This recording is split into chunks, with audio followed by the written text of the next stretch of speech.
KRI Surabaya 591 menjadi salah satu dari 14 kapal perang Republik Indonesia yang mengamankan kawasan perairan selama KTT G20 berlangsung. Selain dapat memonitor kapal asing yang melintas, kapal ini juga memiliki ruangan khusus untuk mengevakuasi presiden jika terjadi sesuatu yang dapat mengancam keselamatan kepala negara. Lebih lengkap membahas soal strategi dan alutsista pengamanan Laut Selatan Bali di KTT G20. Berikut liputan jurnalis Kompas TV, Dipo Nurbahagia dan Febri James bersama Pangko Armada II Laksamana Muda TNI TNSB Huta Barat, eksklusif di Kompas TV. Saudara, saat ini saya bersama dengan juru kamera Febri James berada di anjungan kapal perang Republik Indonesia Surabaya 591 atau KRI Surabaya 591 yang merupakan salah satu tombak pertahanan TNI Angkatan Laut pada saat mengamankan wilayah Laut Selatan Bali, khususnya pada perhelatan KTT G20 pada 15 hingga 16 November 2022 mendatang. Lantas bagaimana strategi operasi dan juga alutsista yang akan diturunkan oleh TNI Angkatan Laut pada saat KTT berlangsung? Kita akan membahasnya lebih dalam bersama dengan Panglima Komando Armada II, Bapak Laksamana Muda TNI Huta Barat. Pak Huta Barat, terima kasih sudah meluangkan waktunya bersama dengan Kompas TV. Sehat Bapak? Sehat, Alhamdulillah. Pak, KTT semakin dekat, tentu persiapannya sudah matang 100%. Bisa dijelaskan strategi operasi apa saja dan alutsista apa saja, Pak, yang kemudian betul-betul akan dimanfaatkan untuk memastikan keamanan laut di Bali? Oke, kalau alutsista kita terapkan, kita libatkan di sini ada 12 kapal di bawah PAM VVIP, dan khusus Angkatan Laut menambah lagi yang berada di sekitar sini ada 2 kapal yang satu operasi sehari-hari di sini, dan seperti kita lihat di depan itu ada KRI Bima Suci untuk melaksanakan side event. Bentuk operasinya, pertama kita melaksanakan operasi itu kita bagi per sektor, jadi Pulau Bali ini kita bagi-bagi berdasarkan beberapa sektor. Di setiap sektor itu kita melaksanakan patroli, di mana mereka akan melaporkan ke sini, yang ini kapal ini dijadikan kapal markas. Selain sektor tadi juga ada yang perlapis. Perlapis itu diutamakan untuk tempat-tempat yang sangat kita anggap yang strategis, yaitu diantaranya di Apurva, tempat di mana G20 itu dilaksanakan.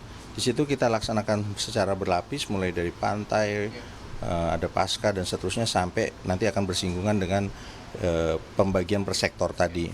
Di samping itu kita juga menggunakan bekerjasama dengan, kalau khusus di Lombok ini ada yang disebut VTS, Vessel Traffic System, yang service di bawah Kementerian Perhubungan. Nah, itu juga kita bekerja sama dengan itu. Di samping kita juga ada koneksi di dalam hal ini, berkoordinasi atau sumber data kita dari puskoddal baik TNI, Angkatan Laut, dan instansi lainnya. Nah, seperti kita lihat sekarang kita ada di Anjungan. Kapal ini jenis ini namanya LPD, Landing Platform Dock. Kenapa dibilang begitu? Karena kapal ini bisa didesain di belakangnya itu ada sejenis kapal LCU yang bisa keluar masuk. Nah, ini kapal ini sekarang digunakan untuk kapal markas. Seperti kita lihat bentuk anjungannya pun dibikin sedemikian luasnya, karena berasumsi bahwa di kapal-kapal ini, di kapal markas ini pasti secara lazimnya adalah banyaknya pejabat, dalam hari ini pemimpin-pemimpin di sini berkumpul dari angkatan darat, laut maupun udara, sehingga didesain dia tidak akan, manakala mereka hadir di sini, tidak akan mengganggu aktivitas komandan kapal. Ya, ini radar-radar yang ada, lalu di sini biasanya adalah pengemudi, di sebelah kiri atau kanan biasanya prajaga atau komandan kapal yang juga ikut hadir di anjungan ini. Ini pusat kendali KRI Surabaya, Pak ya? Ya, ini yang anjungan istilahnya, anjungan yang untuk mengendalikan kapal ini. Lalu di sebelah sini ada ruang peta dan di sana ada ruang komunikasi. Boleh kita sana, Pak? Oke, dan di dalam ini adalah ada kantor saya sebagai kantor markas saya. Kalau kita lihat di sini ada display. Misalnya ini adalah display yang mewakilkan anti-air warfare dan electronic warfare. Jadi di sini adalah anti-surface warfare dan MAIO, Maritime Interdiction Operation, dan di sana anti-submarine warfare. Kalau dilihat ini udah gambaran besarnya, karena gambaran kecil detailnya itu dari kapal-kapal korvet, kapal-kapal misalnya hadir di sini Fathahillah atau Rem, kapal-kapal frigate. itu akan melakukan kegiatan-kegiatan. Nah, hasil dari mereka akan dikirim ke sini. Uh, Misalnya sebagai contoh, ketika ada pantauan di Alki, ada satu kapal bilang kami memantau kapal, misal ya, ada kapal negara lain, negara yang bukan kapal penumpang atau kapal kargo, tapi kapal negara atau kapal perang. Mereka akan menginformasikan secara khusus, lalu dia informasikan, lalu akan keluar di sisi sana, yang kita juga bisa memantau data-datanya segala macam. Nah, itu yang kita lakukan di sini, lalu kita bahas di sini. Semua artinya termonitor di sini dari kapal-kapal yang juga kemudian dimiliki TNI Angkatan Laut, begitu, yang sudah keluar informasinya semua ke sini. Ada yang sangat menarik, tadi ada katakanlah kamar khusus untuk presiden. Jika ada sesuatu hal yang tidak diinginkan terjadi, kontingensi begitu, dan itu akan digunakan oleh presiden. Bisa dijelaskan bagaimana kemudian fungsinya? Inilah yang dijadikan ruang kalau seandainya presiden ikut hadir, kita sediakan ruangan ini untuk beliau untuk ikut hadir atau ikut berlayar di kapal ini dengan fasilitas yang ada yang relatif baik ya. Dan dalam hal G20 ini, manakala terjadi apa yang pasti kita tidak harapkan, pada saat evakuasi maka beliau juga akan ditempatkan di sini. Yang menarik adalah kapal ini memang didesain karena dari segi bentuknya juga besar, didesain supaya tidak terlalu oleng. Kapal ini memang sudah sedemikian. Artinya betul-betul kapal ini dapat dimanfaatkan untuk tamu-tamu VVIP termasuk panglima tertinggi presiden. Nah, pertanyaannya kan ada belasan presiden ataupun kepala negara yang kemungkinan akan hadir di Indonesia dalam KTT G20.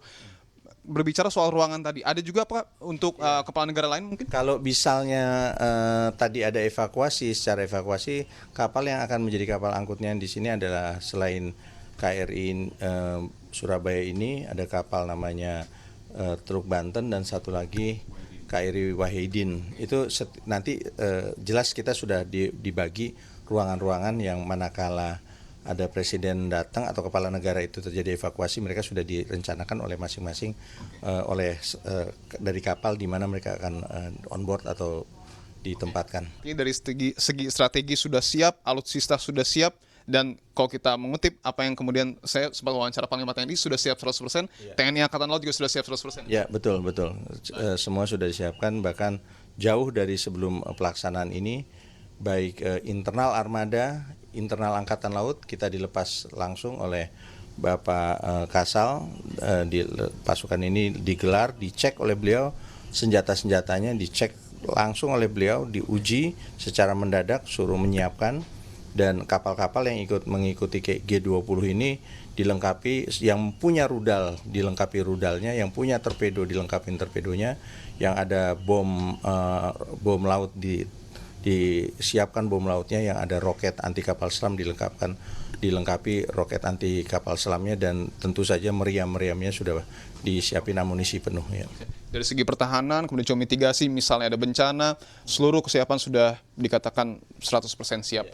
Panglima Komando Armada 2, Bapak Laksamana Muda TNI Huta Barat, terima kasih waktunya untuk Kompas TV. Kepala Staf Kepresidenan Muldoko mengatakan seluruh persiapan keamanan G20 sudah siap. Komunikasi satuan keamanan yang di bawah masing-masing kepala negara G20 yang datang juga sudah berjalan.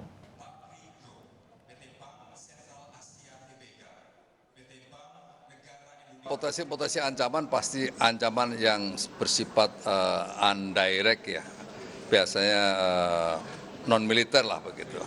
Nah ini yang juga udah kita siapkan ya, peta pergerakan kelompok-kelompok itu yang selama ini diwaspadai oleh aparat keamanan ya, dari kelompok-kelompok teroris juga sudah kita baca semuanya. Ya. Kita berharap nanti semuanya bisa lancar ya.